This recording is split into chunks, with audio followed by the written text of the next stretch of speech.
একবার ফেরেশতা জিবরাইল বলেছিলেন, আল্লাহ এত সুন্দর জান্নাত বানাইছেন, এই জান্নাত কি একটাবার দেখা যাবে না? একটাবার আমি জিবরাইলকে দেখবার চাই। আল্লাহ বললেন, ঠিক আছে, তোর দরখাস্ত মঞ্জুর। ফেরেশতা জিবরাইল বলতেছে, আল্লাহ জান্নাত দেখতে চাওয়ার সঙ্গে সঙ্গে আপনি দরখাস্ত মঞ্জুর করলেন, চাইলেই পেয়ে গেলাম। আল্লাহ কা জিবরাইল, তুমি যদি বলতে জান্নাতে থাকতে চাই তাহলে তোমার দরখাস্ত মঞ্জুর হতো না, কারণ দেখতে চাইছো, দেখার সুযোগ হবে কিন্তু থাকার জায়গা তোমার জান্নাতে হবে না। একটা ফেরেশতাও জান্নাত পাবে না। জান্নাত পাবে শুধু দুই দল, একটা হলো জিন আর একটা হলো মানুষ। ধরে কোন সুবহানাল্লাহ। ফেরেশতা জিবরাইল বলে, আল্লাহ জান্নাত দেখার যখন সুযোগ পাইলাম তাহলে আমি একটু জান্নাত দেখবার চাই। আল্লাহ বলেন, তোমার দরখাস্ত মঞ্জুর করলাম। ফেরেশতা কিন্তু আমাদের মতন হেঁটে হেঁটে জান্নাত দেখবে না।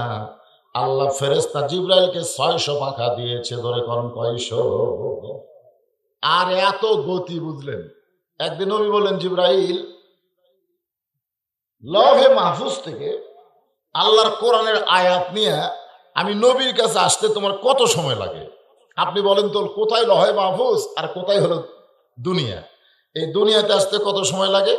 ফেরেশতা জিবরাইল বলে, হুজুর আপনি খালি চোখ বন্ধ করবেন আর খুলবেন, এর বেশি সময় আমার লাগবে না। ধরে কোন সুবহানাল্লাহ।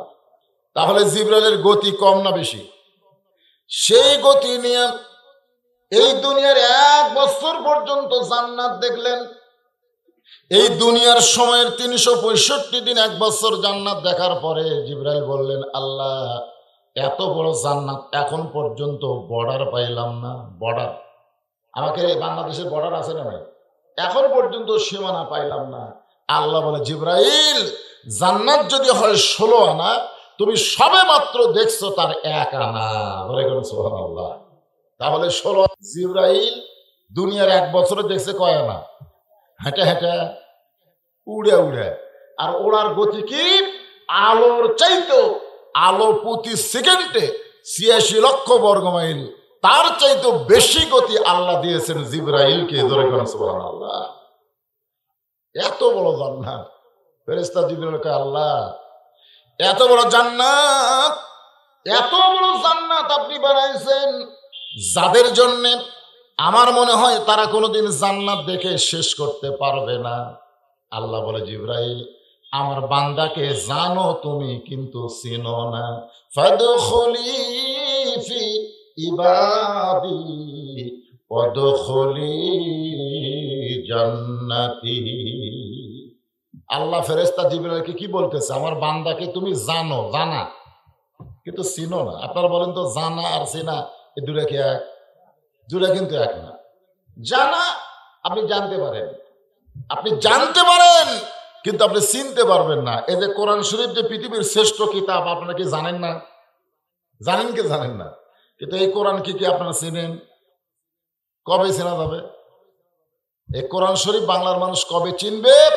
যেদিন কোরআন অনুযায়ী আমাদের বাংলাদেশ চলবে।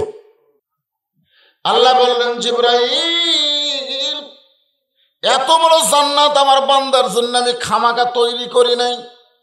আমার বান্দা তুমি জানো, কিন্তু আমার বান্দাকে চিনো না। দুনিয়ার 1 বছরে তুমি দেখলা মাত্র কয় আনা? 1 আনা। আমার বান্দারা এত বড় জান্নাত দেখতে পারবে কিনা? যদি জানবার চাও, যদি জানবার চাও, ইযা নুদিয়া লিস-সালাতি মিন ইয়াউমিল জুমআ ফাসআউ ইলা যিকরিল্লাহ। আগামী জুমার দিন, কথাটা খেয়াল করে শুনবেন, আগামী জুমার দিনে মুয়াজ্জিন যখন আজান দিবে, এই আজান দেওয়ার সঙ্গে সঙ্গে যে মুসল্লি মসজিদের মধ্যে ঢুকবে তাকে জিজ্ঞাসা করলেই জানতে পারবে এত বড় জান্নাত আমার বান্দারা কেমনে দেখবে। ধরে কোন সুবহানাল্লাহ। আপনারা বলেন তো, এই আয়াতের মধ্যে কি বলা হয়েছে? আজান দেওয়ার সাথে সাথে না আজান দেওয়ার পরে পরে? অনেক পরে নাকি? আপনাকে এলাকাতে আমি দেখলাম, আজকে আপনাকে এলাকাতে আমি জুম্মা নামাজ পড়ছি, দেখলাম ভাই আসে শেষে যায় আগে। এদের সংখ্যাই বেশি, সবার শেষে আসবে আবার সবার আগে যাবে। আপনার বলেন তো, এদের সংখ্যা কম না বেশি? হ্যাঁ, এদের সংখ্যাই বেশি। অথচ আল্লাহ বলেছেন, আজান দেওয়ার সঙ্গে সঙ্গে মসজিদে আসতে হবে। আর আজান দেওয়ার সাথে সাথে আসে না, আজান দিলে কয় গোসল করা লাগবে, আজান দিলে কয় রে আজ জুমার দিন রে, এখন মনেই নেই রে, আয় আয়।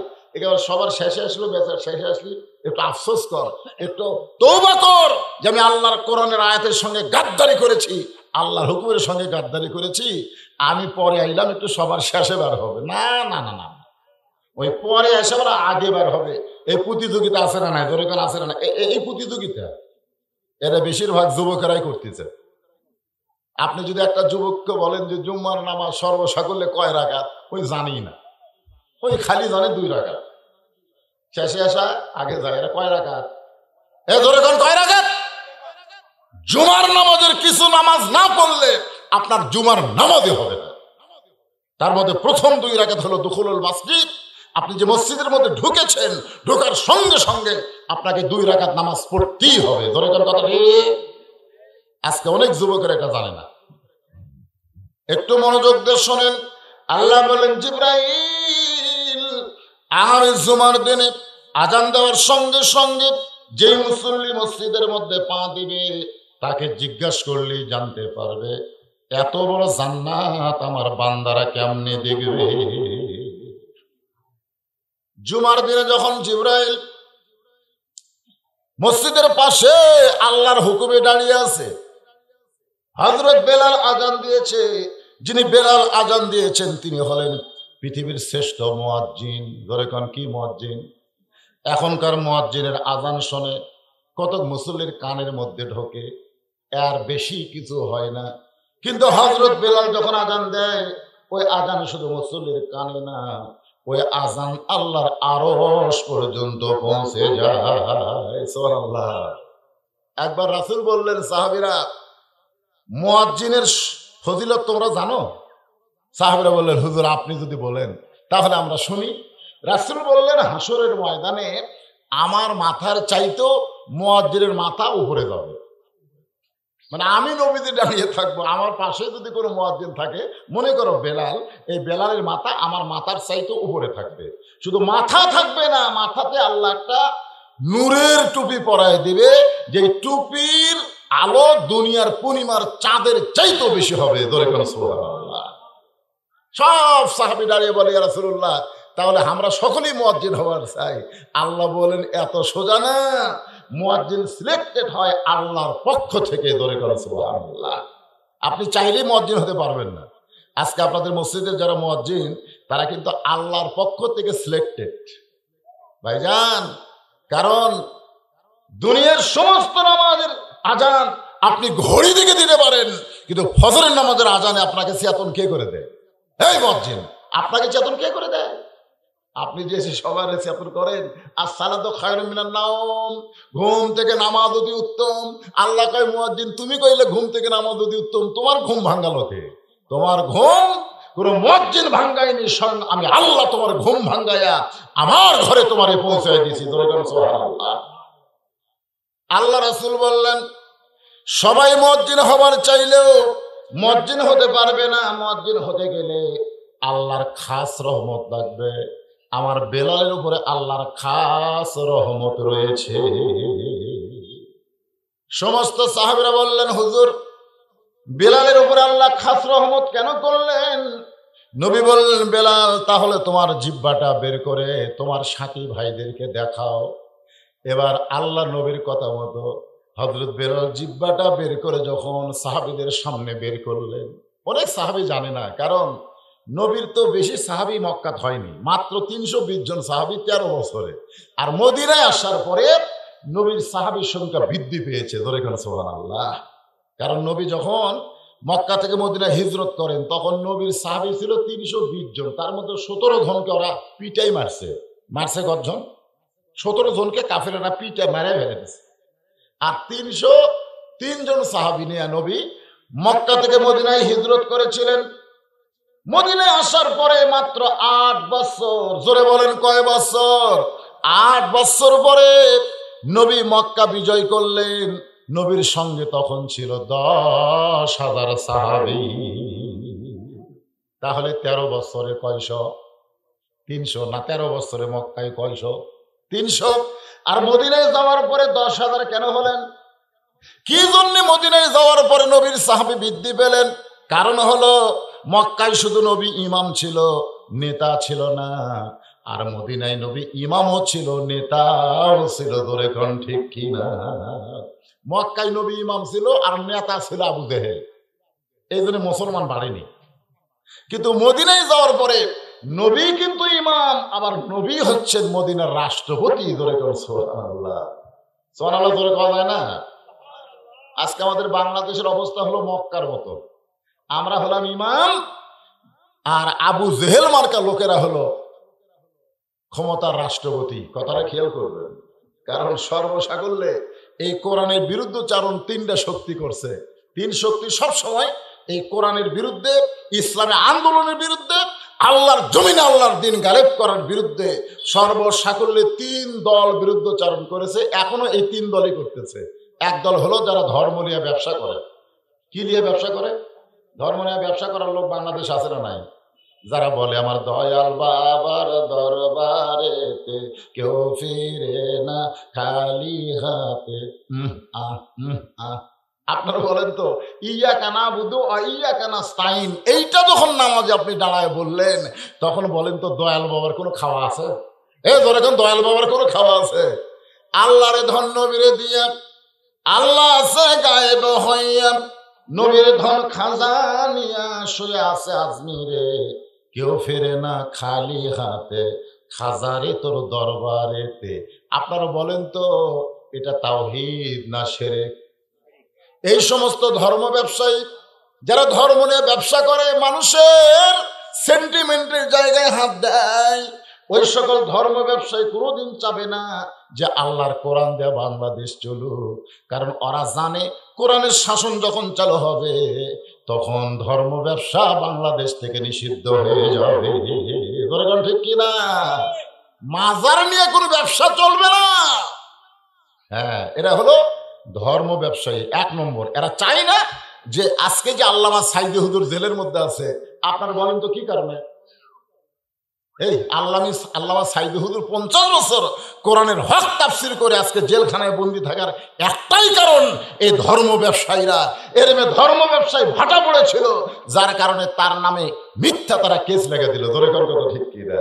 ওই কেসে কিন্তু তাকে ধরছে। আমাকে রে বক্তা করো, 1 কেসে ধরে, ঢুকলে আরো 10 কেস লেগে দেয়। দেখবেন মাঝে মধ্যে ও আলমের জামিন হচ্ছে, জেল গেটে এসে আবার গেছে। আমাকে বিপদ ভাই, একবার ধরলে আর বার হওয়ার কোনো তৌফিক নাই। আর পরিমনের মতন ব্যবসারা ধরা পড়লে সঙ্গে সঙ্গে বের হওয়ার ফাঁক ফোঁক আছে না নাই? ধরে করা আছে নাই? বিচারপতি পর্যন্ত ক্ষমা চায়, মা আমাকে ভুল হয়ে গেছে, মা তোর চাপাত খালি লাগতে পারা দরকার, তুই বিচারপতি। বিষয়টা হলো ফাদখুলি ফি ইবাদি ওয়াদখুলি জান্নাতি। ঘড়ি দেখে দেখে আসরের আগে ওয়াজ করলাম, আসরের পর আর ঘড়ি দেখবো না, কারণ এখন 5 মিনিট কম 4টা বাজতেছে, চারিদিকে আজান হয়ে গেছে। এখানে ওয়াজ চললে অনেকেই বলবে আমরা পড়ি নামাজ আর হুজুর করে ওয়াজ। ধরে কোন কথা ঠিক কিনা? কারণ নামাজের আগে কোনো কাজ হবে না। সবাইকে আমরা বলবো কাজ একটাই, আগে নামাজ তারপরে কাজ। ধরে কোন কথা ঠিক কিনা? কাজকে আমরা কি বলবো? নামাজ আছে। ধরে বলেন কি আছে? ওয়াজকে আমরা কি বলবো?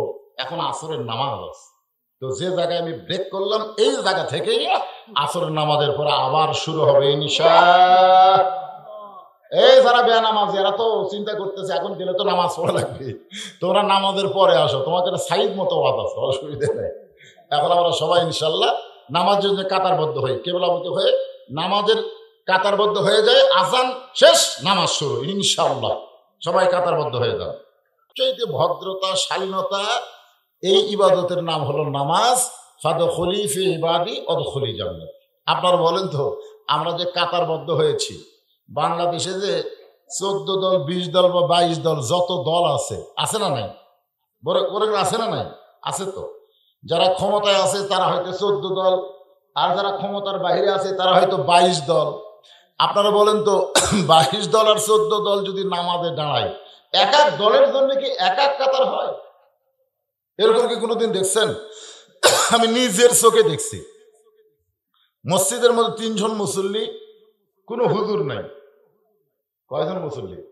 তিনজন মুসল্লি কোনো হুজুর নাই, এখন আর তিনজন নামাজ পড়বে, ইমামতি করবে কে? সমস্যা হয়ে গেছে। এখন ডান পাশে তিনি ডানাসিন হলেন আওয়ামী লীগ, আর বাম পাশে তিনি ডানাসিন হলো বিএনপি, আর মাঝখানে যিনি আছেন তিনি হলো জামাত। এখন বলছে যে ভাই আমাদের তিনজনের মধ্যে ইমামতি কে করবে, এখন তো ইমাম হওয়া লাগবে। তখন আওয়ামী লীগ বলতে যে ভাই জীবনে নামাজ পড়িছি রে, কোনোদিন পড়াইনি, আমার পড়ানোর যোগ্যতাই নেই। বিএনপি বলতেছে আমি বড়দূর পারি, আকামত দিবার পারবো, কিন্তু পড়াবার পারবো না। জামাত ইসলাম বলতেছে ভাই আমি পড়ি এবং মাঝে মধ্যে পড়াই, এখন কি করবা? তখন বলে তাহলে তুমি সামনে যাও। জামাত ইসলাম বলতেছে আমি কিন্তু যুদ্ধ অপরাধী ভাই, আমার সামনে দিয়ে তোমাকে নামাজ হবে। আওয়ামী লীগ বলতেছে এই পেঁচাল পারিস কেন? যত দল চলবে নামাজের বাহিরে, নামাজের ভিতরে সবাই এক দল। সুবহানাল্লাহ। তাহলে আমরা যারা এখানে নামাজ পড়লাম সবাই কিন্তু 22 দল 14 দলের ভিতরে, ধরে কোন ঠিক কিনা? কিন্তু যখন কাতারবদ্ধ হলাম তখন কয় দল? আপনার পাশে যদি আওয়ামী লীগ দাঁড়ায় বা বিএনপি দাঁড়ায় বা জামাত দাঁড়ায়, আপনি কি কোনার ঘুরতে পারছেন? বরং ফাঁক থাকলে আপনি আরো টানে আনতেছেন। আওয়ামী লীগ টানতেছে, জামাত আয় ভাই মাঝখানে ফাঁক তুললে ফাঁকের মধ্যে শয়তান ঢুকবে। ফেরেশতাকে আল্লাহ কি দেখতেছে? আল্লাহ যারা ফাটাফাটি রক্তারক্তি করে আর মসজিদের মধ্যে নামাজের মধ্যে গেলে তারা কাতারবদ্ধ হয়ে দাঁড়ায়, আল্লাহ বলে এই মসজিদের আইন যেদিন সমাজে চালু হবে সেদিন গোটা বাংলার মুসলমান এক দল হবে। ধরে করে সুবহানাল্লাহ। কি বাবা এখানে গল্প করে চলবে, কথা কথা হবে? হ্যাঁ, যে নামাজটা আমরা আদায় করলাম এই নামাজটা হলো আসরের নামাজ। ধরে বলেন কোন নামাজ?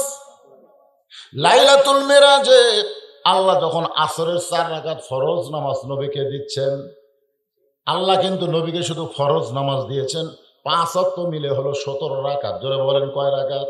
তার মধ্যে আসরের হলো 4 রাকাত। যে নামাজ আমরা পড়লাম এই নামাজটা পড়লে আমাদের লাভটা কি? এটা কিন্তু নবী আল্লাহর কাছে জানতে চেয়েছে, ওগো নবী আমার উম্মতেরা আসরের 4 রাকাত ফরজ নামাজ যখন জামাতের সঙ্গে আদায় করবে আপনি আল্লাহ তাদের প্রতি কেমন খুশি হবেন? আল্লাহ বলে হাবিব আপনার উপরে যেই কিতাব আমি নাজিল করেছি এই কিতাবের ভিতরে একটা নবীকে সবচেয়ে বেশি আলোচনা করেছি, সেই নবীর নাম হলো মুসা কালিমুল্লাহ। আমরা যে নামাজ পড়লাম এই নামাজ পড়লে আমাকে লাভ কি হলো? একটা লাভ লস আছে না নাই? দরকার আছে না? সেটা বোঝানোর জন্য বলতেছি। এই কোরআন শরীফের মধ্যে সবচাইতে আল্লাহ যে নবীকে নিয়ে বেশি কথা বলেছেন, আলোচনা করেছেন, তার নাম কি? মুসা কালিমুল্লাহ।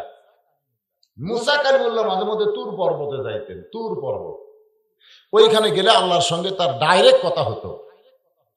আল্লাহর হাবিব বলেন মুসা নবী তুর পর্বতে গেলে আল্লাহ যেমন খুশি হয়, আমার উম্মতেরা দৈনিক 5 বার যখন মসজিদে যাবে এর চাইতে আল্লাহ আমার উম্মতের প্রতি বেশি খুশি হবে। মুসা নবীর চাইতেও আল্লাহ আমাদের প্রতি বেশি খুশি হবে, এ কথা রাসূল বলেছেন। দৈনিক কয়বার দেওয়া লাগবে? 5 বার দৈনিক। একবার যায় যদি শুয়ে পড়েন, না শুয়ে পড়তে যে ভাই আমি ঘুম পারবো, উঠবো, নামাজ পড়বো, শুকবো, আবার ঘুম পারবো, উঠবো, নামাজ পড়বো, এইরকম যদি শুয়ে পড়ে সে সম্পর্কে আল্লাহ বলেছেন ফাইজা কুদিয়াতিস সালাতি ফান্তাশিরু ফিল আরদ। মসজিদে গিয়ে ঘুম পড়া যাবে না, মসজিদে গিয়ে আড্ডা গুলি মারা যাবে না। জোহরের নামাজ শেষ হয়ে গেল, সবাই মুসল্লি বাড়িতে আইছে, কিন্তু ওরা 3 জন মুসল্লি 4টা ফ্যান দিয়ে গল্প করতেছে। 3 মুসল্লি ফ্যান দিতে কয়টা? 4টা ফ্যান দিয়ে গল্প করতেছে। ফেরেশতাকে আল্লাহ সবাই নামাজ পড়ে বাড়িতে গেল, এই 4টাতে বাড়িতে যায় না, 3টাতে বাড়িতে যায় না, এর রেজাল্ট কি? আল্লাহ বলতেছে এর রেজাল্ট হলো নামাজের পরে যতক্ষণ এদের মাথায় ফ্যান ঘুরিছে এই ফ্যানের বিল এই 3টা শয়তান আলাদাভাবে না দেওয়া পর্যন্ত এরা জান্নাতে যাওয়ার পারবি না। কারণ মসজিদের বাপের ঘর না, ইচ্ছা মতো ফ্যান ঘুরে দিবে। কথা কর না কেন? কথা বলে রে মসজিদে শুয়ে পড়ছি, রে টাইসালা মসজিদ গরমের দিনে আরাম করছিস। মসজিদ শুধু খেয়াল করবেন সেজদা থেকে মসজিদ মসজিদ। এখন আসেন আল্লাহ বলে হাবিব ওই মুসা নবী তুর পর্বতের কিনারায় গিয়ে দাঁড়িয়ে আছেন। কিছু সময় পরে আল্লাহ ডাক দেয় বলে মুসা কতক্ষণ হলে দাঁড়িয়ে আছো? মুসা বলতেছে আল্লাহ আপনার জন্যে আমি দাঁড়িয়ে আছি, এখানে সময়ের খেয়াল করা যাবে না, কারণ দাঁড়ায় আছে কার জন্যে? আরো জোরে করুন। আমরা মসজিদে গিয়ে যখন দাঁড়াই তখন কার জন্যে? সবাই বলতেছেন না। মসজিদে গিয়ে যখন দাঁড়ায় কার জন্যে? নামাজের ভিতরে বাহিরে কয় ফরজ? 13 ফরজ। তার মধ্যে একটা ফরজ হলো দাঁড়িয়ে নামাজ পড়া। যারা মসজিদের মধ্যে চেয়ার লিয়া যায় আর চেয়ার ঢুকবার জন্য যারা কিছুই করে না, এই দুই দলক আল্লাহ পাইকারি হারে বানবি। কারণ আল্লাহর কাছে এরকম হেলান দিয়া তুমি নামাজ পড়তেছে, ইয়ার কি মারতেছে। এই জন্য আমার ওয়াজের ক্যাসেটে আছে, বাংলাদেশ সমস্ত আলেম আমাকে চ্যালেঞ্জ করেছে, পারেনি। আমি বলেছি মসজিদে কেউ যদি চেয়ার নিয়ে যায় আর সেই চেয়ার প্রকাশ্য হোক গোপনে হোক, কেউ যদি ভাঙবার পারে একটা ওমরা হজর সওয়াব। আমি বলছি প্রকাশ্য হোক আর গোপনে হোক, ভাঙলি সওয়াব। অনেক আলেম বলতে হুজুর আপনি বলবেন ভাঙলে সওয়াব আছে, হজের সওয়াব কেমনে দিলেন? আমি কইলাম আল্লাহ রাসূল বলেছেন মান সাআলাল্লাহু তাআলা আশ-শাহাদাতা বিসিদকিন বাল্লাগাহুল্লাহু মানাজিলাশ শুহাদাই ওয়া ইম্মাতা আলা ফিরাশিহি রাওয়াহুল বুখারী কিতাবুল মাগাজি। ধরে কোন সুবহানাল্লাহ। এই হাদিসটা আপনারা পড়লেই বুঝবেন এটা চরম অন্যায়। কারণ আল্লাহ বলেছেন কুম মানে দাঁড়াও, লিল্লাহি আমার জন্য, আল্লাহর জন্য দাঁড়াও। কনিতিন আনুগত্য নিয়ে দাঁড়াও, বেকাতে হয়ে দাঁড়ালে হবে না, একেবারে আল্লাহর সামনে নত জানু হয়ে দাঁড়াতে হবে। ধরে কোন কথা ঠিক। মুসা নবী দাঁড়িয়ে আছে তুর পর্বতের কিনারায়। আল্লাহ বলে মুসা তোমার খবর কি? ও মুসা তোমার খবর কি? সঙ্গে সঙ্গে মুসা বলতেছে আলহামদুলিল্লাহ। মুসা নবী মনে মনে চিন্তা করে যে আমার খবর আল্লাহ চাইলো, আল্লাহর খবরও তো আমার চাওয়া দরকার। কারণ চালাক নবী যে, বোঝেন না? আমি যখন বললাম ভাই আপনারা কেমন আছেন, আপনাদের মধ্যে একজন বলতে হুজুর আপনি কেমন আছেন, এটা কিন্তু একটা সৌজন্য। তো মুসা বলতেছে আল্লাহ আমার খবর তো আলহামদুলিল্লাহ, আপনার খবর কি? আল্লাহ বলতেছেন মুসা মারাত্মক প্রশ্ন করেছ, আমার খবর যদি জানবার চাও ইযহাব ইলা ফিরাউন ইন্নাহু তাগা। আমি আল্লাহ কেমন আছি যদি জানবার চাও তাহলে ফেরাউনের কাছে যাও। এই কথাটা কিন্তু খুবই গুরুত্ব। আল্লাহ বাংলাদেশে কেমন আছে যদি জানবার চান তাহলে মহব্বত নন্দীপুর যান। আল্লাহ আমাদের দেশে তো আছে না নাই? আপনাদের কি মনে হয় আল্লাহর ক্ষমতা, আল্লাহর রহমত, আল্লাহর দয়া আমাকে দেশে আছে না নাই? আছে তো। তো যদি জানবার চাও তো মহব্বত নন্দীপুর যাও। তো মোহাম্মদ নন্দীপুর এসে বলতেছে ভাইজান কি খবর? এইদিকে যা দেখতেছে এরা সব আমার, পিছন দিকে যা দেখতেছে আমার ভাইয়ের, সামনে যা দেখতেছে আমার বাপের, আর ওই দিকে আমাদের চাচাদের। এলাকার মধ্যে কারো পাওয়া দেওয়ার জায়গা নাই রে, সব আমাকে। তো সবই যদি তোমাকে হয় আল্লাহর কোনটা? তখন বলছে ভাই রে মারাত্মক কথা কইছ, আল্লাহর কোনটা দেখবার চলে 2 মিনিট হাঁটা লাগবে। 2 মিনিট হাঁটে মসজিদের সামনে যা বলতেছে এখানেও আল্লাহর কিছু ছিল না, আমার চাচা দয়া করে আল্লাহ 10 শতক দান করছে। দেখছেন কথার সাইজ কি? এখানেও আল্লাহর কিছু ছিল না, আমার চাচা দয়া করে আল্লাহ 10 শতক দান করছে, আর আমরা টাকা পয়সা দিয়ে আল্লাহ ঘর বেনে দিছি। ফেরেশতা বলতেছে আল্লাহ এই দেশের নাম কি? যেই দেশে তোমার কিছুই নাই, ওর চাচা দান করলে পাও, ওরা টাকা দিয়ে ঘর বেনে দেয়, এই দেশের নাম কি? আল্লাহকে ওই দেশের নামই হলো বাংলাদেশ রে। ওই দেশে আমি আল্লাহর চাইতে গরিব কেউ নেই। বর্তমানে বাংলাদেশে একটা বাড়ি যদি কেউ 3 তলা 4 তলা বানায়, ওই কারো কাছ থেকে সাহায্য চায় না। ধরে কোন কথা ঠিক, কেউ কথা কর না কেন, ঠিক কিনা? কারো কাছ থেকে সাহায্য চায় না যে আমি বাড়ি বানাইতেছি 10 তলা, কারো 1 টাকা সাহায্যের দরকার নাই। আর আল্লাহর ঘর মসজিদ বানাবার গেলে দে ভাই দে ভাই দে ভাই। ফেরেশতাকে আল্লাহ শালা করে কি? ওর বাড়ি বানাতে কারো কাছে দান চায় না, আর তোমার ঘর বানাতে মানুষের কাছে হাত বাড়ায়।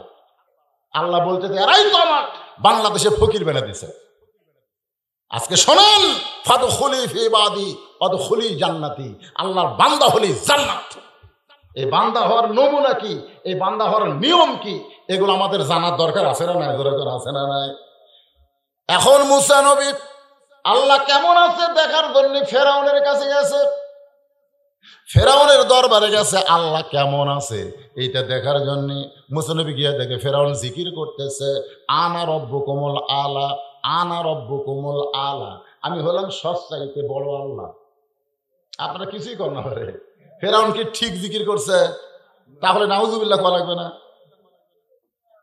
কোরআনে এই কথা আছে না নাই? ফেরাউন বলতেছে আনা রব্বুকুমুল আলা, আমি হলাম সব রবের বড় আল্লাহ।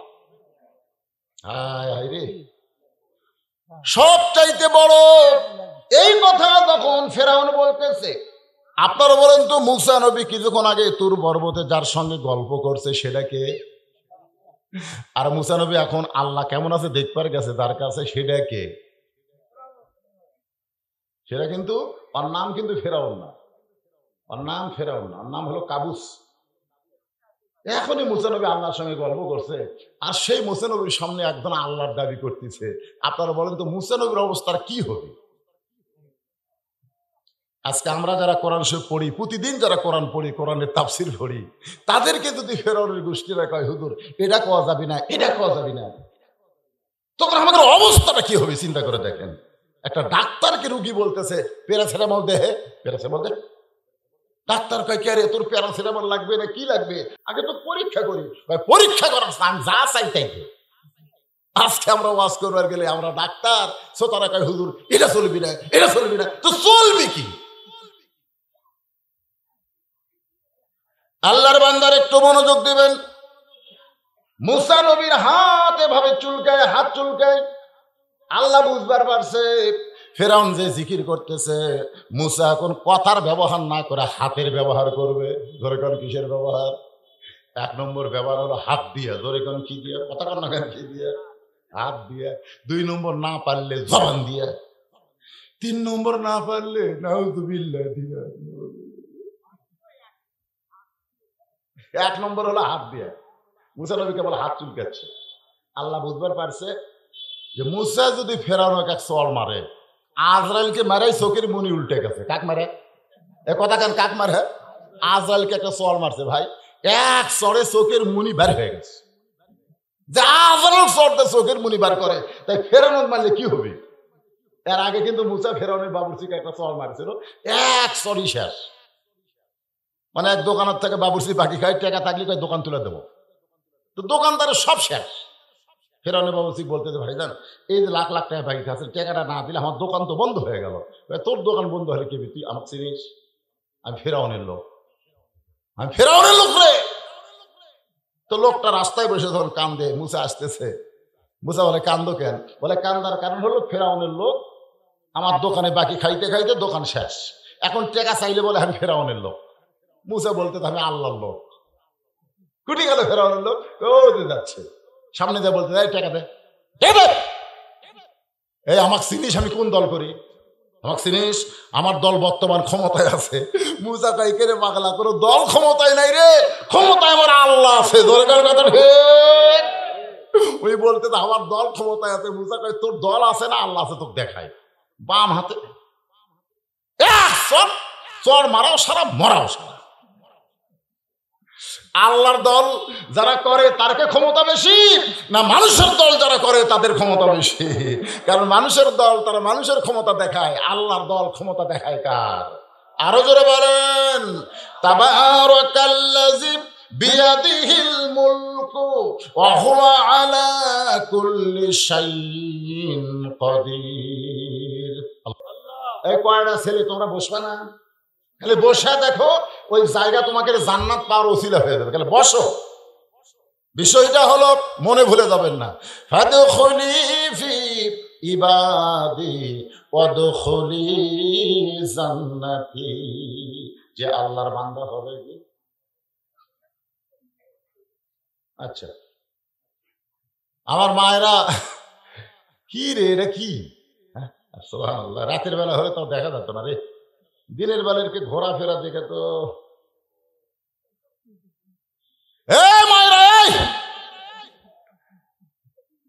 মন যদি চায় কোরআনের মাহফিলে পর্দায় বসো, আর না চাইলে ঘোরাফেরা করো না। কারণ তোমাদের নেত্রীকে সাইদাতুন নিসায়ে আহলেল জান্নাহ, সাইদাতুন নিসায়ে আহলিল জান্নাহ ফাতেমাতু জোহরা। দরকার সুবহানাল্লাহ। আমার মায়েরা বোনেরা শোনেন, আল্লাহ নবী মেয়েদের মাত্র 4টি আমলের কথা বললেন। 1 নম্বর হলো নামাজ, 2 নম্বর রমজান মাসে রোজা, 3 নম্বর স্বামীর কথা মতো চলা, স্বামীর এতাআত করা, স্বামীকে খুশি করা, 4 নম্বর হলো সতীত্বের হেফাজত, পর্দা করা। ফাতেমা গিয়ে নবীকে বললেন, বাবা এই 4টি আমলের মধ্যে সবচাইতে গুরুত্বপূর্ণ আমল কোনটা? আল্লাহ রাসূল বললেন, 24 ঘন্টার মধ্যে 5 ঘন্টা নামাজ পড়লেই নামাজের হক আদায় হবে, বছরে 1 মাস রোজা রাখলেই রোজার হক আদায় হবে। স্বামী যখন কাছে থাকবে তখন স্বামীর খেদমত করবে। নবী বললেন, ফাতেমা সতীত্বের হেফাজত, পর্দা করা এর কোনো সময় নাই মা, এটা 24 ঘন্টাই তোমার জন্য ফরজ। কয় ঘন্টা? 24 ঘন্টায় ফরজ। সঙ্গে সঙ্গে ফাতেমা নবীর সামনে এভাবে মাথায় ঘোমটা দিয়ে বললেন, বাবা আজকে আপনার সামনে আমি ওয়াদা করলাম, অন্য 3টা আমল কেমন করব জানি না, কিন্তু এখন থেকে পর্দার ভিতরে ঢুকে গেলাম। রাসূল বলে, ফাতেমা মেয়েরা যদি পর্দার ভিতরে ঢুকে যায়, বাকি 3টা আমল করা আল্লাহ তার জন্য সহজ করে দেয়। সরলা করনা খান। মেয়েরা যদি পর্দার মধ্যে ঢুকে যায়, বাকি 3টা আমল, নামাজ রোজা স্বামীর খেদমত, এই 3টা আমল তার জন্য সহজ করে দেয়। সঙ্গে সঙ্গে ফাতেমা নবীর কাছে ওয়াদা করে পর্দায় ঢুকে গেলেন। এমন পর্দার সিনারি ছিলেন, একদিন গভীর রাত্রে স্বামীকে বুকের মধ্যে নিয়ে ফাতেমা কাঁদতেছেন। আলী বলেন, বিবি গো কি হয়েছে তোমার, কি জন্য কান্দো? ফাতেমা বলে, স্বামী সবসময় পর্দার ভিতরে থাকার কারণে পর্দাকে আমার এতই মহব্বত হয়েছে, আমি আল্লাহকে বলেছি, আল্লাহ এই ফাতেমার মৃত্যুটা তুমি পর্দার ভিতরে দিও। আমার দোয়া আল্লাহ কবুল করেছে, আর কবুল করার কারণে আজকে গভীর রাত্রে পর্দায় আমার মৃত্যু হবে। যেই মাত্র কয়েছে গভীর রাত্রে পর্দায় আমার মৃত্যু হবে, গাছের গোড়া কাটলে গাছটা যেমন ঠাস করে পড়ে যায়, তেমনি পড়ে গেলেন হযরত আলী ঘরের মাজায়। ফাতেমা আস্তে করে স্বামীর মাথাটা উড়াতে নিয়ে কপালে একটা চুমু দিয়ে বললেন, স্বামী গো এমন করে আপনি কাঁদবেন না, কারণ আসলে যাইতে হবে, এই কথাটা প্রত্যেকটা মানুষের মনে রাখতে হবে। এমন করে আপনি কাঁদবেন না, এই দুনিয়াতে আসলে যে যাওয়া লাগবে, এই কথা সত্য না মিথ্যা? ফাতেমা বলে, স্বামী আমি মরে যাওয়ার পর আমার 3টা চাওয়া আপনি পুরা করবেন। আলী কান্দার বলে, দুনিয়ার জীবনে কষ্ট পাবে বলে কিছুই চাইলা না, আমি কষ্ট পাবো বলে তুমি কিছুই চাইলা না, মরে যাওয়ার পরে তুমি কি চাইবা? 1 নম্বর চাওয়া হলো রাতের অন্ধকারে আমাকে দাফন করা লাগবে, আমি রাতের বেলা মরবো, আর দিনের বেলা আমাকে কবর দিবেন সেটা চলবে না, রাতের অন্ধকারে আমাকে দাফন করা লাগবে। আমার 2 নম্বর চাওয়া হলো আমার কোনো জানাজার ব্যবস্থা করবেন না। আলী বলে, ফাতেমা তুমি নবীর কলিজার টুকরা, তোমার মৃত্যুর খবর শুনলে লক্ষ মানুষ তোমার জানাজায় দোয়া করবে, তুমি কি এত বড় দোয়ার মাহফিল চাও না? ফাতেমা বলে, স্বামী লক্ষ লক্ষ মানুষ যদি বলে ফাতেমা ভালো, আপনি খেয়াল করে দেখবেন আল্লাহ কিন্তু লক্ষ লক্ষ মানুষের মুখের দিকে তাকাবে না, আল্লাহ তাকায় থাকবে আপনার দিকে, আপনি কি বলেন। যদি লক্ষ লক্ষ মানুষ দোয়া করে ফাতেমা ভালো, আর আপনি যদি বলেন ফাতেমা খারাপ, এই ফাতেমা কোনোদিন জান্নাতে যাওয়ার পারবে না। আর দুনিয়ার তামাম মানুষ যদি বলে ফাতেমা ভালো, ফাতেমা ফাতেমা খারাপ, আর আপনি যদি বলেন আমার ফাতেমা ভালো, আল্লাহ তাআলা আপনার মুখের ভালো কথা শুনে ফাতেমার জন্য 8টা জান্নাতের দরজা খুলে দিল। ওগো স্বামী, আমার লাশটা কিন্তু খাটনিতে তোলা চলবে না, কারণ খাটনি কান্দে নেওয়ার যে 4 জন পুরুষ মানুষ, আমি ফাতেমা হিসাব করে দেখলাম বর্তমানে নাই। আমার বাবা যদি দুনিয়াতে থাকতো, মরা মেয়ের লাশের খাটনি বাবা কান্দে নিবার পারতো। আমার হাসান হোসেন যদি বড় হইতো, তাহলে মায়ের লাশের খাটনি কান্দে নিবার পারতো। আমার হাসান হোসেন এত ছোট, আমার বাবা 6 মাস আগে দুনিয়া থেকে চলে গেছে। ওগো স্বামী, আপনি আমার লাশটা নিয়ে জান্নাতুল বাকির পূর্ব কোণায় সবুজ রঙের বাতি জ্বলবে, ওই বাতি বরাবর আমাকে দাফন করে দিবেন। আলী বলতেছেন, আমি দাফন করার পরে আল্লাহকে বললাম, আল্লাহ আমার ফাতেমাকে তুমি কবুল করে নাও। এই দোয়াটা করার সঙ্গে সঙ্গে তাকায় দেখি সামনে কয়েকটা পুরাতন কবর দেখতে পাই। এইমাত্র ফাতেমার কবর দিলাম, সেই কবরটা গেল কোন জায়গায়? গোটা জান্নাতুল বাকির মধ্যে আলী দৌড়ায় বলে ফাতেমার কবর, ফাতেমার কবর। আল্লাহ বলে আলী রে, তুই যতই দৌড়া ফাতেমার কবর আর খুঁজে পাবি না।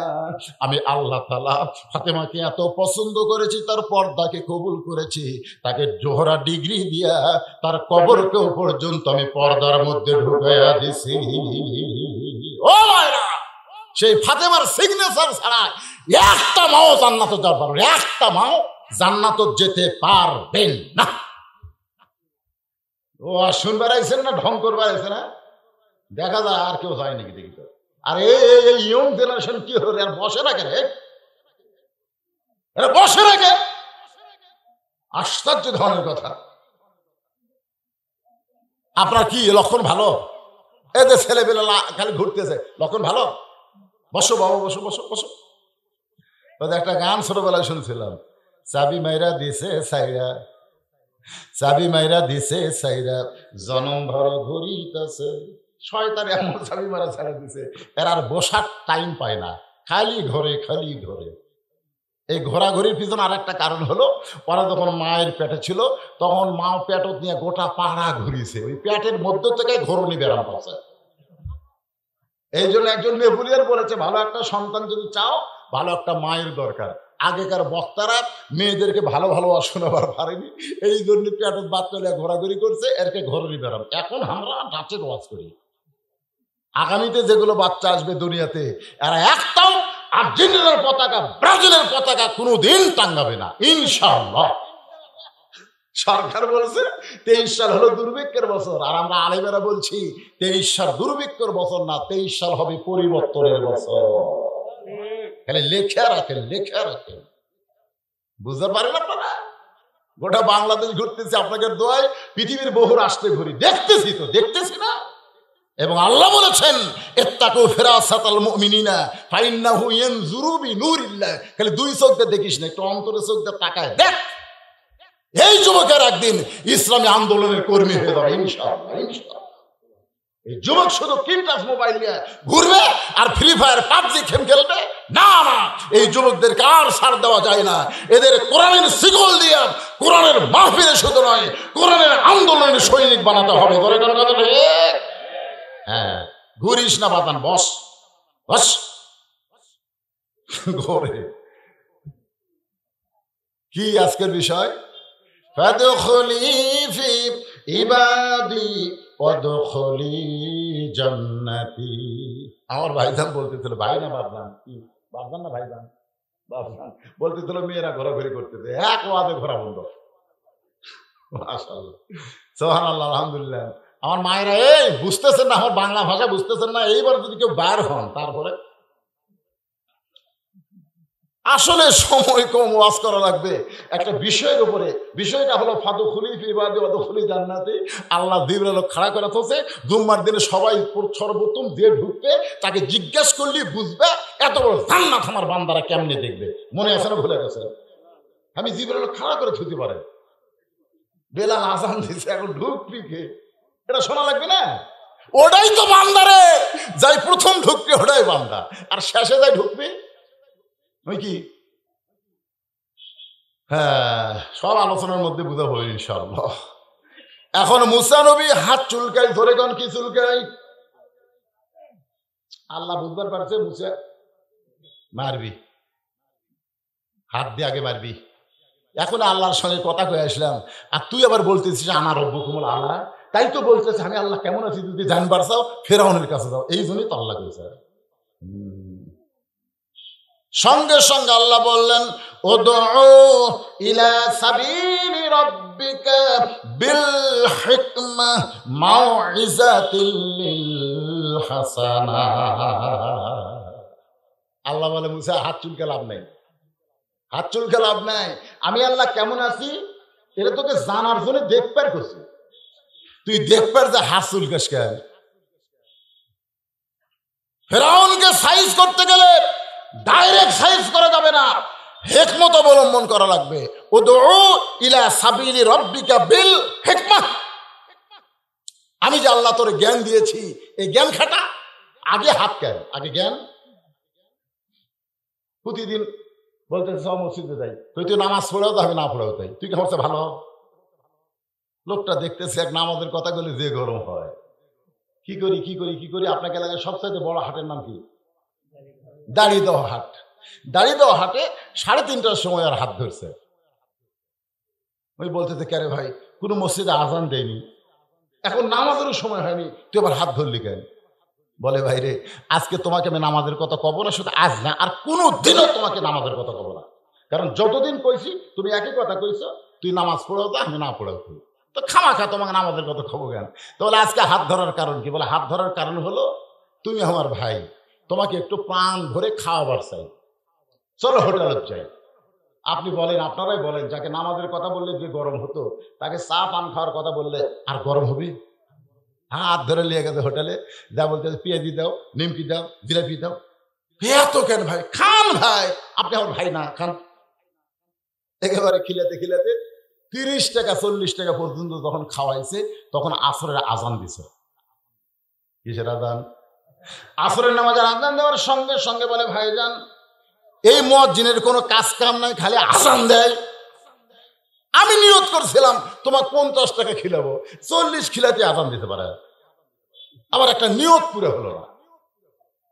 ভাই, আমি কিন্তু নিয়ত পুরো কর্মই। তুমি এখানে বসে থাকো, মাত্র 10 মিনিট পর আমি আবার আসতেছি, কারণ নামাজটা পড়ে আবার আসতেছি ভাই। এই কয়া নামাজে যখন উঠবার আছে, বেয়া নামাজি খপ করে হাত ধরে বলতে, কে ভাই, আপনি একলা যাবেন, আমাকে কবেন না? তখন বলতেছে, না ভাই, আর আগে বহুদিন আপনাকে কইছি, কইয়া তো লাভ হয়। আরে মিয়া, খালি কইছো মিয়া, আজকে আমার পিছনে 30 টাকা খরচ করছো, আরো 20 টাকা করবে। তুমি কি মনে করছো আল্লাহর জন্য না হোক, তোমার জন্য এক ওয়াক্ত নামাজ পড়তে পারবো না? তুমি কি মনে করছো আমার বিবেক নাই?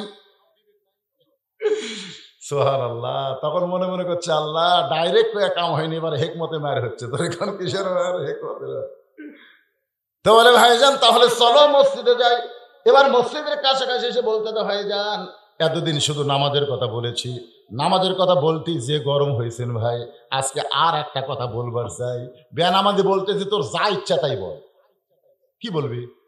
বলে, কিছু না ভাই রে, আর একটা কথা হলো, ঠান্ডা পানি মাস উজু করা লাগবে ভাই, উজু ছাড়া তো নামাজ হবে না। ও, উজু করা লাগবে। উজু করার পরে মসজিদের দরজায় গিয়ে বলে, ভাইজান, এই আল্লাহর ঘরে ঢুকতে গেলে ইচ্ছা মতো ঢোকা চলবে না, এই ঘরে ঢুকতে গেলে ডান পায়ে ঢুকতে হবে।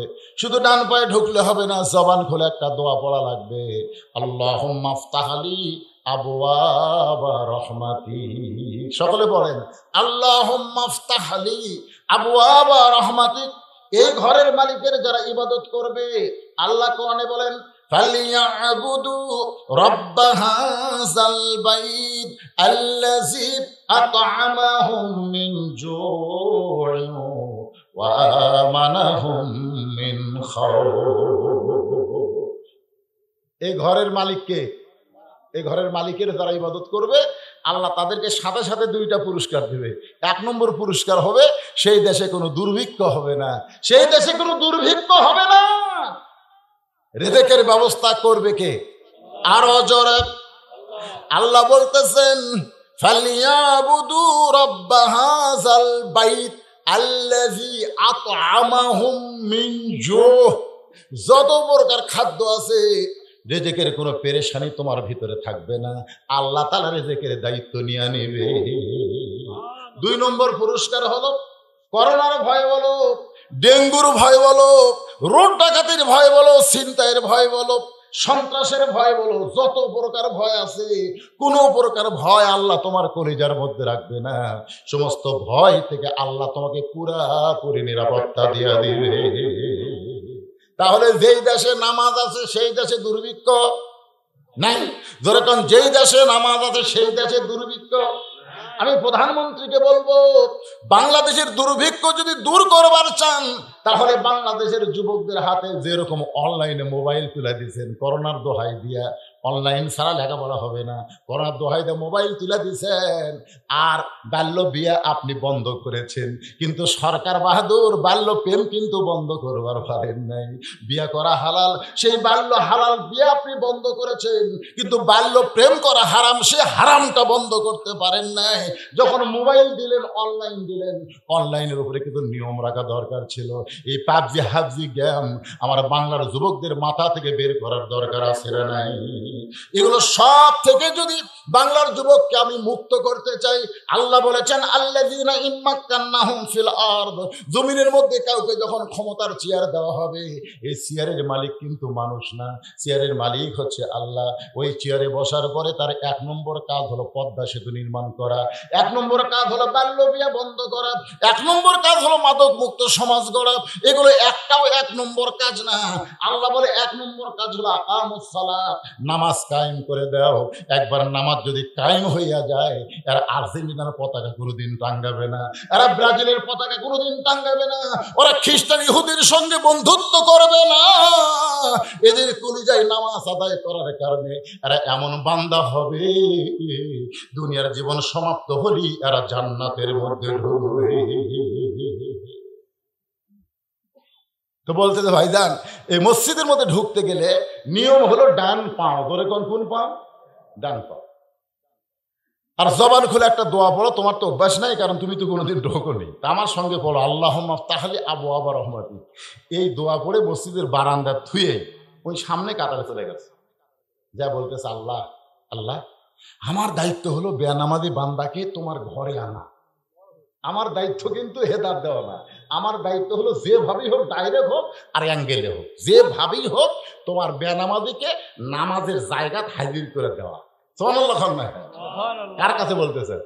আল্লাহর কাছে। আল্লাহকে বলতেছে আমার দায়িত্ব শেষ, তুমি আর আমাকে ধরে পারবে না, তুমি তো আমাকে ধরবে, ধরা শেষ, কারণ আমার দায়িত্ব আমি শেষ করছি। যেভাবেই হোক অর্থ তোমার নামাজের জায়গা ঢুকে দিছি, এখন তোমার দায়িত্ব হলো হেদায়েত দেওয়া, তুমি কি করবে এখন কও। এমন ভাবে আল্লাহর কাছে চোখের পানি ফেলায়। আল্লাহ কয় ওমান আহসানু কওলাম মিম্মান দাআ ইলাল্লাহ ওয়া আমিলা সালিহান ওয়া ক্বালা ইন্নানী মিনাল মুসলিমিন। কেরে খেলে আমি চিল্লাচ্ছি না মাইকও কথা কয়? মাইক কথা করছে তো, শোনা যাচ্ছে তো ঠিক মতো? খুব চিল্লাচ্ছে কিন্তু আমি, কারণ সময় কম, দিনের মাহফিল আর জানে না, হঠাৎ হক দাওয়াত দিতে বোঝা লাগবে না। সুবহানাল্লাহ। মানুষ হবি কখন জানেন? মাহফিলের পর কি রে কখন কয়ে গেল রে। আলহামদুলিল্লাহ, যে কয়জন আছেন মাশাআল্লাহ, এরা সামিয়ানা তদ্দুর করছে, তদ্দুর পর্যন্ত হসে হয়নি, হয়েছে তো তাও বলবার পারবেন যে হুজুর আইছিল, লোকজন না হলেও সামিয়ানা পুরা হসে। আলহামদুলিল্লাহ, আলহামদুলিল্লাহ, জোরে করে আলহামদুলিল্লাহ। আল্লাহর বান্দারা কি বলতেছিলাম, এবার দাওয়াতকারী আল্লাহর কাছে কাঁদতেছে, জোরে কোন কার কাছে? এখন হেদায়েতকারী কে আর দাওয়াতকারী কে? আমরা মানুষ হলাম দাওয়াতকারী। আল্লাহ কোরআনে বলেছেন ওই ব্যক্তির চাইতে উত্তম কোনো ব্যক্তি নাই যে ব্যক্তি মানুষকে দাওয়াত দেয়, আল্লাহ রাস্তায় মানুষকে আহ্বান করে এবং নিজে নেক আমল করে, নিজে নামাজ পড়ে, নিজে মুসলমান হিসেবে পরিচয় দেয়। আল্লাহর কাছে কান্দে এখন হেদায়েত তুমি দাও। আসরের 4 রাকাত ফরজ নামাজ শেষ, সব মুসল্লি মসজিদ থেকে বের হয়, হক বলতেছে ভাইজান 20 টাকা বাকি আছে, 30 টাকা খিলেছি আর 20 টাকা বাকি, চলো যাই। ও খালি কান্দে, চলো যাই, খালি কান্দে। নামাজি বলতেছে ভাইজান কান্দো কেন? বলে নামাজে দাঁড়ানোর পর থেকেই আমার ভিতরে এমন একটা জজবা শুরু হয়েছে ভাই, যৌবনকালের ইবাদত কোথায় গেল? আমি নামাজ পড়িনি ভাইজান, নামাজের কথা বললে আমার এত রাগ হতো, আজকে নামাজে দাঁড়ানোর পরে কে যেন আমাকে বলতেছে আসামি কাঠ গড়ায় দাঁড়িয়ে গেছিস, তুই কি জানিস রে এই নামাজ তোর জীবনের শেষ নামাজ হবার পারে, এরপরে হয়তো আর কোনোদিন নামাজ পড়তে পারবে না। ভাই রে ভাই, জীবনে এত অন্যায় করেছি, আল্লাহ কি আমাকে মাপ দিবে? যতক্ষণ পর্যন্ত মাপ না হবে আল্লাহর ঘর থেকে, রহমতের জায়গা থেকে আমি কেমনে বের হই? এবার নামাজি কপালে চুমা দেওয়ালে হয়ে যায়, আমার দাওয়াত সাকসেস হয়েছে, আল্লাহ তোমার গলায় হেদায়েতের মালা পরায়া দিছে। আজকে আমরা যদি ডাইরেক্ট বলবার না পারি, আমাদেরকে আল্লাহর এই আইন হেকমত অবলম্বন করার দরকার আছে না নাই? আল্লাহ কয় মুসা ডাইরেক্ট মারিস না রে। আল্লাহ কিন্তু ফেরাউনকেও ভালোবাসে। বল আল্লাহ না কেন? আল্লাহর ভালোবাসা দেখলে আমার মাথায় কষ্ট হয়ে যায়। কে রে, আমরা এত জানা আমাকে দুই চোখে দেখবার পারে না, আমাকে দেখলে তারকে খালি কলজা চলে। আল্লাহ খালি 5 মিনিট অক্সিজেন বন্ধ করে দিবি, 5 মিনিট অক্সিজেন তোদের জন্য বন্ধ, যারা আমার ইবাদত করিস না। 5 মিনিট, কয় মিনিট আপনি বলেন তো? কটি মানুষ মরবি? 5 মিনিট নিঃশ্বাস আটকে কেউ বাঁচা থাকবি? আমরা কলেমার দাওয়াত দিই, ওরা আমাকে মারে, আল্লাহ আমার উপর রেজেক্ট দেয়। আল্লাহর যে দয়া ভাই। আল্লাহ নবী এক সময় বললেন, আল্লাহ 400 বার আবু জেহেলকে কলেমার দাওয়াত দিলাম, এরপর আবু জেহেল নির্যাতন করে মারে, এর জন্য কি আছে? আল্লাহ বলতেছেন, লা তাকনাতু মির রাহমাতিল্লাহ ইন্নাল্লাহা ইয়াগফিরুয যুনুবা জামিআ ইন্নাহু হুয়াল গাফুরুর রাহিম। আল্লাহু আকবার। ফেরেশতা জিবরাইল মানুষের চেহারায়, দাহিয়াতুল কালবির চেহারায় মসজিদের দরজায় দাঁড়ায় আছে। আজান দিলে কে প্রথম ঢোকে এইটা দেখার জন্য হযরত বেলাল আজান কমপ্লিট করছে। এইটা কিন্তু 5 ওয়াক্ত নামাজের আজান না, এইটা হলো জুমার নামাজের আজান। জোরে কোন নামাজের আজান? জুমার নামাজের আজান। এখন সর্বপ্রথম যে মুসল্লি ঢুকতেছে, ওই মুসল্লি আর কেউ না, ওই মুসল্লি হলো নবীর মাদ্রাসার 1 নম্বর ছাত্র হযরতে আবু বকর সিদ্দিক। জিবরাইল আবু বকর রাদিয়াল্লাহর সামনে দাহিয়াতুল কালবি সাহাবীর চেহারায় সালাম দিয়ে বলতেছে, ভাইজান, ও ভাইজান, আপনি তো আল্লাহর ঘরে ঢুকলেন, আপনি কি বলতে পারবেন এই মুহূর্তে জিবরাইল কোন জায়গায়? আবু বকর কিন্তু খুব নরম মানুষ, খুবই নরম, কিন্তু এই কথা শুনে গরম হয়ে গেছে। আমি মসজিদে কোনোদিন ফেরেশতার খোঁজে আসি না, মসজিদে আসে না আল্লাহর জন্য। ওরে বাবারে, জিবরাইল 2 ধাপ পিছনে গেছে। কি রে, তুই কি মনে করিস এই মসজিদে ফেরেশতা খুঁজবে আসি? মসজিদ কি? আনতা আবুদুল্লাহ কান্নাকা তারাহু ফাইন লাম তাকুন তারাহু ফাইন্নাহু ইয়ারাকা। 1 জগ পানির মধ্যে 1 মুষ্টি চিনি দিয়ে ঘন্টন মারলে ওই পানির মধ্যে চিনি যেমন বিলীন হইয়া যায়, যখন কোনো আবেগ বান্দা মসজিদের মধ্যে নামাজে দাঁড়ায়, ওই বান্দাও তখন আল্লাহর ভিতরে বিলীন হয়, নিজের আর করার কিছুই থাকে না। এখন শেষ কাতারে এক মুসল্লি তাড়াতাড়ি এসে মসজিদে নামাজে খাড়া হয়েছে, মোবাইল বন্ধ করেনি। কি বন্ধ করেনি? এখন কে যেন কল দিছে আর ওর রিংটন বাজতেছে। সামনে কাতারে আমার পাশে একজন এরকম হাত বেঁধে বলছে, শালারে শালারে, মানে ওর মুখ ফসকা বের হয়ে গেছে রাগের ছোটে, বুঝলেন?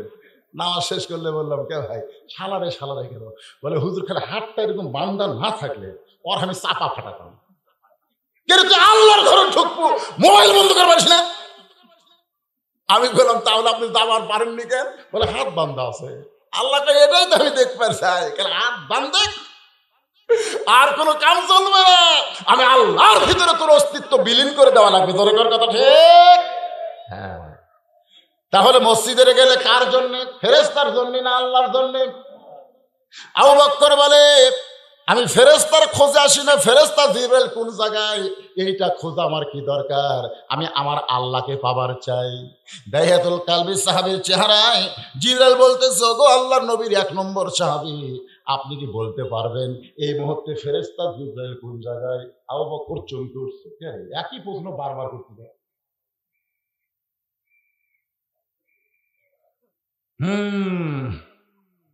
আগে চোখ বন্ধ করছে, কারণ চোখ দেখা এটা আমার বাড়ি, হুজুর দোয়া করবেন হুজুর, 2 কোটি টাকা খরচ করছি, আর 1.5 কোটি লাগবে হুজুর, দোয়া করবেন, এই বাসাটা আমার। আমি বললাম, কে রে পাগলা, আর একবার দেখায়, আমার হুজুর। আমি কইলাম ভাইরে ভালো করে চিন্তা কর, আপনি কি কাগজপত্র দেখবেন নাকি? আপনি কি কাগজপত্র দেখবেন? কাগজপত্রটা এতক্ষণ আমি বলছি ভালো করে চিন্তা কর, তারপর বল। তুমি সববারই বলছো আমার, এবার চোখ বন্ধ করো তো, চোখ বন্ধ করো। যেই চোখ বন্ধ করছে আমি ওর কানে কানে বলতেছিলাম, এ দুনিয়ার বাড়ি ঘর একদিন হইয়া যাবে পর, যাইতে হবে অন্ধকার কবর। এ দুনিয়ার বাড়ি ঘর একদিন হইয়া যাবে পর, যাইতে হবে অন্ধকার কবর। দেখি চোখের পাত্র আমার না, আমার আসল বাড়ি হলো কবর। আমি ওর কপালে চুমাতে বললাম, তোমার আসল বাড়ি কবর না, তোমার আসল বাড়ি হলো জান্নাত। তাও করে দিল, চোখ বন্ধ করে বুঝার ফেরছে। ফেরেশতা জিবরাইল চোখ বন্ধ করে, কি বুঝলেন? তুই জিবরাইল। হ্যাঁ, আমি জিবরাইল কেমনে? বলে কেমনে? তুই কি মনে করছিস চোখ বন্ধ করে আমি বসে আছি? চোখ বন্ধ করে 7 আন্দাজ খুঁজে দেখি তুই নাই, চোখ বন্ধ করে তাহাজ্জুদ ছাড়া খুঁজে দেখি তুই নাই। জানি আমি খুঁজি ফেরেশতা জিবরাইল, কে? সঙ্গে সঙ্গে জিবরাইল আল্লাহু আকবার, আল্লাহু আকবার, আল্লাহু আকবার। আল্লাহকে আল্লাহু আকবার কইস করে জিবরাইল, কি হয়েছে? আল্লাহ চোখ বন্ধ করলে গোটা পৃথিবীর খবর দেখে, তাই জান্নাত দেখা কোনো ব্যাপারই না। ধরে করো সুবহানাল্লাহ। আরে আজকে আল্লাহর বান্দারা, এ ভাইজান এই শোনেন, আমার দিকে খেয়াল করেন। এনারা ভুলে হোক আর ইচ্ছা করে হোক দিনের বেলা মাহফিল করছে, আপনারা আসর পর্যন্ত সময় পেতেন, কিন্তু আমি আসরের পরে ওয়াজ করতে এসে ওয়াজ করতেছি। আপনার কি বিরক্ত হচ্ছেন? আমার ভাই বলতেছে, হুজুর এই মাহফিল করতে গিয়ে মসজিদের উন্নয়ন করবে, এখানে লেখছে, কিন্তু এতক্ষণ আমি ওয়াজ করতেছি মসজিদ কেন্দ্রিক। ধরে কোন কথা ঠিক কিনা? এখন মসজিদের দান বাক্স যখন কারো সামনে দিয়ে যায়, আপনারা দেখবেন খেয়াল করে, দান বাক্স যাচ্ছে, আমি নিজে দেখছি এরকম দান বাক্সর মধ্যে, দান বাক্স কাছে আসি পকেট থেকে বের, আমি দেখছি ভাই 20 টাকা, 50 টাকা, 100 টাকা এগুলো সাইড করে করে যে 10 টাকা চলেনি, মানে চালাও দেয়নি, পান আলাও কয়, এটা চলবি না ভাই, ওটা দে। আবার কেউ দান বাক্সে ধরে দেখবেন সমস্ত কাগজের টাকা বাদ দিয়ে কাঁচা টাকা, যেটা কাঁচা 5 টাকা, এমন ভাবে উপর থেকে মারে, টকস করে শব্দ হয়। চারিদিকে তাকায় কেউ শুনল কিনা, তুমি বুঝাচ্ছে আমি দিচ্ছি। আবার কতগুলো লোক দান বাক্স আসলে মুখ একটু ভাঁজ করে সরে দেয়। আবার কতগুলো শয়তান দেখবেন দান বাক্স গেলে এমন ভাবে ঠেলা মারে 4-5 জন পার হয়ে ফোঁ করে যায়। তো ফেরেশতাকে আল্লাহ তোমার ঘরের দান করে ওর ব্যাপারে তোমার বান্দাদের এরকম অবস্থা কেন? আল্লাহ বলতেছে, ফেরেশতা ফেরেশতা আমি কোরআনে বলেছিলাম, তানালুল বিররা হাত্তা তুনফিকু মিম্মা তুহিব্বুন। বান্দারে কাফনের কোনো পকেট নাই রে পাগল, কাফনের কোনো পকেট নাই। আমার ঘর বানাবি, আমি আল্লাহ তোদের জান্নাত বানিয়ে দেবো। তোর কেন সুবহানাল্লাহ। তাই মসজিদের উন্নয়ন কল্পে মাহফিল, আমি সবাইকে বলবো, আপনাকে দান বাক্স ঠেলা মারবেন। আল্লাহ কই দান বাক্স ঠেলা মারেনি, ওই জান্নাত ঠেলা মারতে, জান্নাত। আজকে আপনাদের কাছে যাবে গামছা রুমাল, কি করছেন আপনি? কি করছেন? গামছা রুমাল নাই? এই গামছা রুমাল পার্টি কোথায় দেখি? এই গামছা রুমাল আলার কোথায়? যদি না থাকে শোন, আমার একটা ভালো বুদ্ধি শোন, এরকম শক্ত টুপি যার আছে, শক্ত টুপি নাই, এই টুপি খুলে আজকে টাকা আদায় করেন। শক্ত টুপির মেলা কামবারের। শক্ত টুপি অবস্থায় যদি কোনো জায়গা তাহলে মাথার বাড়িও খান, তো লম্বা মানুষ খালি বাড়ি খায়, খালি বাড়ি খাই। হুজুরকে লাগছে নাকি? লাগেনি ভাই, টুপির মধ্যে গেছে ভাই, অনেক উপকার আছে শক্ত টুপি। আজকে টুপি দিয়ে খারাপ হন, টুপি ভরে টেকালেন, যদি না থাকে আমারটা নিয়ে যান। মা বোনদের কাছে কে আদায় করবে? লোক সেট করছে না, খেলা আসে করে হবে না তো, ফেরেশতা আসবে। আমার মায়েরা বোনেরা, আল্লাহর হস্তে মসজিদের উন্নয়ন করবে, মাহফিল দান করবেন, দোয়া করবো আল্লাহ মা খাদিজার সঙ্গে আল্লাহ যেন আপনাদের জান্নাত দিয়ে দেয়। জোরে কারণ আমিন। আমার মায়েদের বলতেছি, পুরুষের চাইতে বাপ মার কথা মনে করে মায়েরা একটু দান করবেন। এই দানের কারণে আল্লাহ যেন বাপ মার কবরকে জান্নাত বানিয়ে দেয়। আপনারা সকলে পকেট থেকে 10, 20, 50, 100 যে যা পারবেন আল্লাহর রাস্তায় দান করে। ভাইজান দানের ব্যাপারে কিন্তু গড়িমসি করবেন না।